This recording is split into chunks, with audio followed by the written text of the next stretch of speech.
नमस्कार, पत्रिका टीवी की इस खास पेशकश में आपका स्वागत है। मैं हूं विकास सोनी। अब आपको मोहम्मद साहब की जीवनी मारवाड़ी में भी पढ़ने को मिलेगी। जी हां, और ये काम किया है झुंझुनू के राजीव शर्मा ने।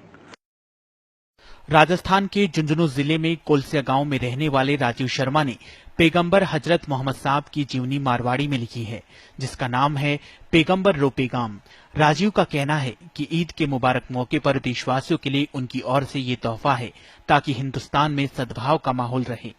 इससे पहले राजीव मारवाड़ी में हनुमान चालीसा, मारवाड़ी में आचार्य महाप्रज्ञ जी के उपदेश और उर्दू में शाम चालीसा का अनुवाद कर चुके हैं। उन्होंने बताया कि पैगंबर हजरत मोहम्मद साहब की जीवनी को मारवाड़ी में लिखने के पीछे उनका ये मकसद था कि जो लोग उनके उपदेशों को उर्दू में नहीं समझ पाते, उनको अपनी भाषा में लिखकर सद्भाव का संदेश दिया जाए। उन्होंने कहा कि विश्व में बढ़ते आतंकवाद को कुछ लोग पैगंबर साहब से जोड़कर देखते हैं कि कुरान की आयतें आतंकवाद की निंदा करती है और हजरत मोहम्मद ने हमेशा इंसानियत का पक्ष लिया था।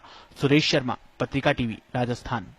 झुंझुनू के राजीव शर्मा हमारे साथ स्टूडियो में मौजूद है। आइए उनसे बात करते हैं।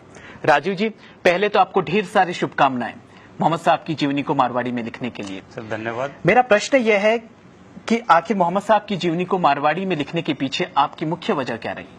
लोगों के बीच गलतफहमियों को दूर करना। आज हम देखते हैं कि धर्म को लेकर लोगों में इतनी ज्यादा गलतफहमियां हैं। लोग इसको असहिष्णुता का नाम देते हैं, मैं इसको गलतफहमी का नाम देता हूं। दरअसल हमारे दिलों के बीच जितनी ज्यादा गलतफहमियां एक दूसरे को लेकर रहेंगी, हमारी भावनाएं उन लोगों एक दूसरे के प्रति उतनी ही खराब होंगी। गलतफहमियां किस तरह की? गलतफहमियां इस तरह की, जैसे हम पैगंबर मोहम्मद साहब को लेकर देखें। पैगंबर साहब के जो पैगाम है उसके बारे में लोगों का ये मानना है कि वे विदेशी थे। उनके जो उपदेश हैं वो सिर्फ अरब वालों के लिए हैं, जबकि अच्छाई के लिए न कोई सरहद होती है, न उसका कोई देश होता है, न उसका कोई खास मजहब होता है। वो पूरी इंसानियत के लिए होती है और पूरी दुनिया के लिए होती है।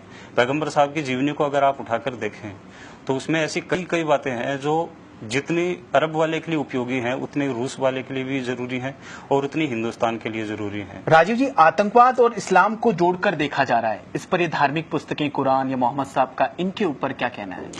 देखिए, इसमें मैं सिर्फ एक बात कहूंगा, कुरान की कोई भी अगर आप आयत उठाकर देख लीजिए, किसी भी सूरह को पढ़ लीजिए, उसमें कहीं पर भी आतंकवाद का समर्थन नहीं किया गया है। और कुरान पढ़ने से पहले आपको पैगंबर हजरत मोहम्मद सल्लल्लाहु अलैहि वसल्लम को पढ़ना चाहिए, जिन पर कुरान उतरा था। आप उनकी जीवनी को पढ़कर देखिए, उन्होंने पूरे जीवन में सिर्फ और सिर्फ इंसानियत की बातें की थी।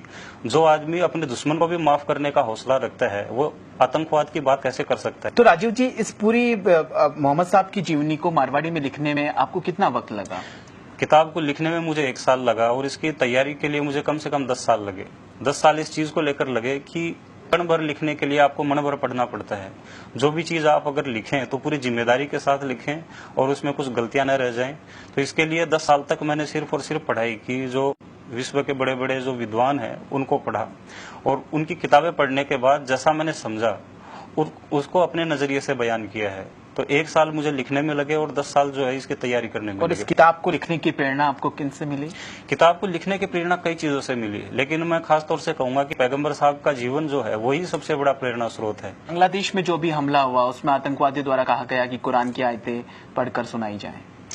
दरअसल बांग्लादेश के हमले पर तो मैं सिर्फ एक बात कहूंगा कि वे लोग जिहादी नहीं, फसादी थे। क्या कुरान में या कहीं पर मोहम्मद साहब ने ऐसा कहीं जिक्र किया? जी नहीं, हरगिज नहीं। कुरान में जिस तरह के मैं भी बता चुका हूँ, कुरान में साफ साफ लिखा गया है कि जिसने एक बेगुनाह को कत्ल किया उसने पूरी इंसानियत का कत्ल किया। और इसमें एक चीज मैं और इसका जिक्र करना चाहूंगा कि आतंकवादियों ने वहां पर बंधक बनाए लोगों से कहा था कि आप कुरान की आयतें सुनाइए तो हम आपको जाने देंगे। जबकि आप कुरान उठाकर देख लीजिए, कुरान में कहीं पर भी नहीं लिखा कि कुरान की आयत जिसको कंठस्थ होगी उसी को जिंदा रहने का हक है।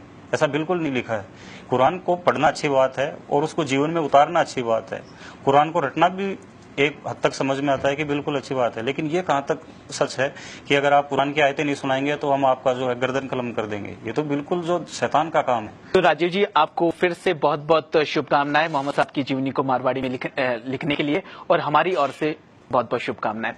तो पत्रिका की खास पेशकश में फिलहाल इतना ही। देश और प्रदेश की ताजा खबरों के लिए देखते रहिए पत्रिका टीवी। नमस्कार।